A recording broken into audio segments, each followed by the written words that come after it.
simula, si Jesus ay isa lamang Hudyo. Pagkatapos ay isa sa mga propeta at sa bandang huli ay naunawaan niyang si Jesus ang Mesiyas, ang tubig na nagbibigay buhay na walang hanggan, kaya't siya ay nanalig at sumamba kay Jesus. Manalangin tayo. Panginoong Jesus, ipinahintulad mo na patuloy na lumalim ang aming pagkilala sa iyo at maunawaan namin na maging ikaw lamang ang makapagdudulot ng kasagutan sa pagkauhaw ng aming kalooban, ng aming pagkatao at ng aming kaluluwa. Amen. Ang imaheng ito ay nasa pangangalaga ng St. Padre Pio Chapel ng SPPC Northfields. Si Jesus at ang babaeng Samaritana, ipanalangin mo kami. Ang maluwalhating pagpasok ni Jesus sa Jerusalem.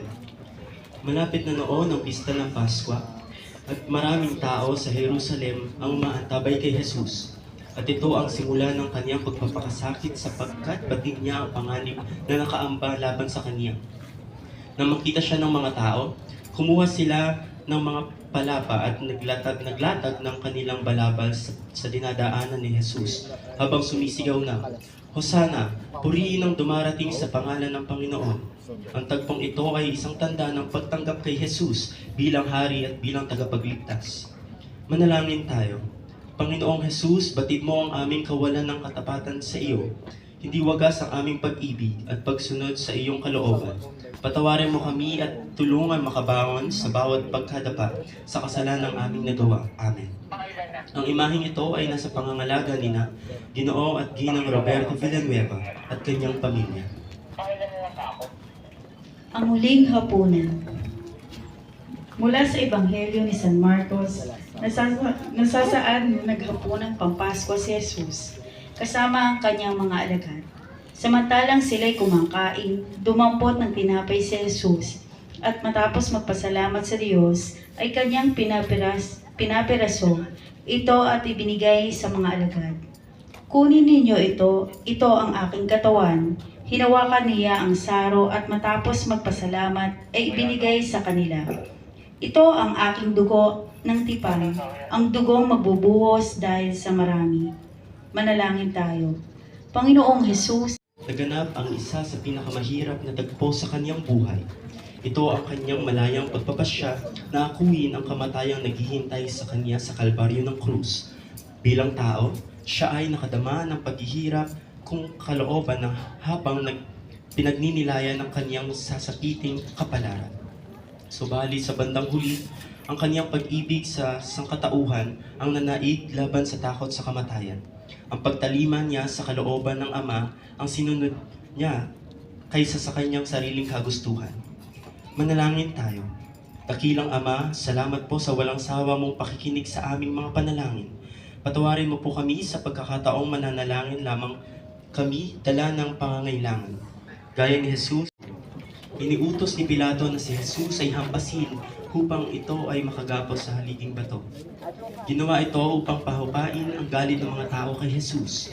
Subalit sila ay nagpatuloy pa rin sa pagsisigawan at pilit na hinihiling ang kamatayan ni Jesus. Halos matuklap ang kanyang balat kapag dumadampi ang matatalim na pangil ng hagupit ng kanyang katawan. Hindi mabilang ang parang walang katapusan na masasakit na hampas. Wala silang nadamang awa kay Jesus, kundi ang kasiyahang makita siyang nangangatok at napapahiyaw sa sakit na kanyang paghampas. Manalangin tayo. Panginoong Jesus, tiniis mo ang sakit ng mga hampas na pinataw sa aba mong katawan. Huwag nawa naming pabayaang mangyari uli ito sa iyo at tuwing kami nakasakit sa damdamin at katawan ng aming kapwa. Amen. at nagpatuloy.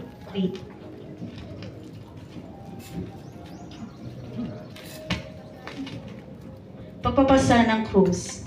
Matapos bugbugin, suotan ng koronang tinik at laitin si Jesus, kinuha siya ng mga sundalo at lumabas siya na pasa ng kanyang krus, patungo sa lugar na kung tawaging Golgotha, na ang ibig sabihin dako ng bungo. Bagamat nabanahag ang hapis sa kanyang muka at ang panlulumos sa kanyang lupaypay na katawan, nang ibabaw pa rin ang katatagan at kapayapaan ng kanyang kalooban. Walang galit o anumang puot sa kanyang puso. Inako niyang pasanin ang krus na tanda ng kasalanan ng sangkatauhan. Ang krus ay tinanggap niya ng may pag-ibig, kaya't kahit lubhang mabigat, ito ay nakayanan niya. Manalangin tayo. Panginoong Hesus, turuan mo kaming tanggapin ang bawat krus na dumaratal sa aming buhay. Nasa pangangalaga ni ng Ginoong Ginang Amado Calonge at ang kanyang pamilya. Santo Cristo, bagamat alam ni Jesus na hindi makatarungan ang ginagawang paghatol sa Kanya, at batid niya na mayroon siyang kapangyarihang iwaksi ang pagpapako sa Kanya sa krus, siya ay kusang loob na nagsuko ng Kanyang sarili. Ito ay ginawa niyang bukal sa loob dahil sa Kanyang pagmamahal sa sangkatauhan. Sa Kanyang mga kamay at paa ay malalagos ang mga pangako niya na magbabaon sa Kanyang pagpapakasakit sa krus. Sagad hanggang sa Kanyang buto ang hapdi ng Kanyang kalamnan. Si Jesus, kandungan. Nang maibaba si Jesus mula sa krus, kaagad siya ay dinala sa kandungan ng kanyang inang si Maria, ang buhay na iniluwal ng isang ina, ngayon ay isa ng malamig na bangkay. Walang magawa ang kaniyang ina kundi ang lumuha at yakapin siya sa kandungan nito. Ang sakdal na kalungkutan ay tumatagos sa puso ng kanyang ina na gumigising. Jesus ang naglilibing sa Kanya. Ito ay sina Jose na taga-Arimatea at si Nicodemo, isang guro ng batas, na nooy dumalaw at nakipag-usap kay Jesus habang gabi. Palihim silang mga alagad ni Jesus, dala ang malaking takot sa kanila, sa mga Hudyo. Manalangin tayo. Panginoong Jesus, sa iyong pagpanaw ay pinakita mo ang iyong tagumpay sa kamatayan at iyong pagkakalibing ay nagapi mo ang kasalanan.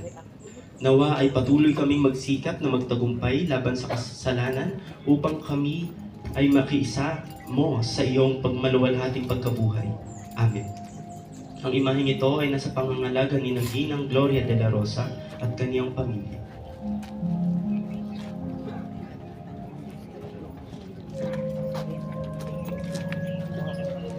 Santa Marta ng Magdalena ay iisa lamang, sapagkat sa maraming pagkakataon ay magkatulad at magkaugnay ang mga pangyayari sa kanilang buhay.